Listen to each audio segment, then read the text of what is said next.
RTE was on this morning. I could hear it on the radio, and they were bragging for at least 5 minutes about this solar energy from space. So what's been proposed? It's a British government proposal, and they're spending something like £13 billion on it. Is to put solar panels up in space, floating around, more junk to fall on us, and more stuff to hit us and to interrupt communication satellites and all that. They're going to put this stuff up in space to collect the sun and all of that.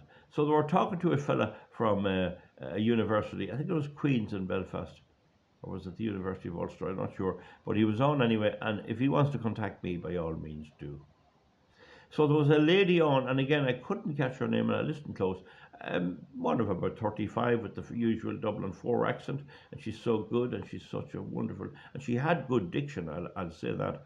She nearly had as good a diction as I had before my teeth, so I lost some teeth. But the point about her is that she went on with this, and the enthusiasm for this was so great, so great. You'd think RTE wasn't involved in thievery, in forgery, in massive financial deceit, and in serious financial trouble. You'd think they were a top-rate media company.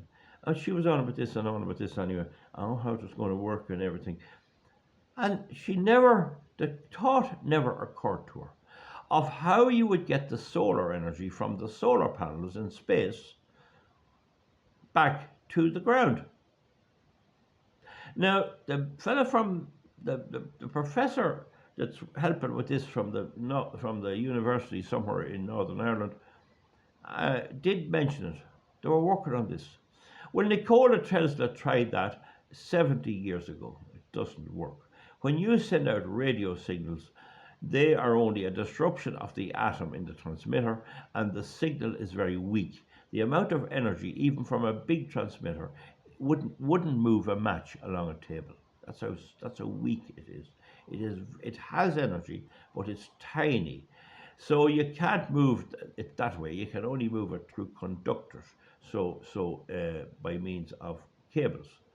And he did gloss over it, but it shows you the depth of stupidity and lack of engineering knowledge that they didn't say in all of this. This experiment is going ahead, and we'll see what happens, but the problem is getting it back to Earth. The way they were putting it across is that it was guaranteed to work. This will solve all the fossil fuel, all the coal, all the oil, all the gas, and we won't need any more windmills. And of course, the question I would ask is, why are you doing this when you have the windmills built? You said the windmills would wind farms and solar farms on Earth would do the job. And then, oh, well, wait, no, there's no energy at night and no energy on a calm day. So you get the stupidity of radio, television, and their technical debates. Now, just checked here, he's a professor from Queen's University in Belfast, and he has a big lot of qualifications, and I'm not taking issue with that.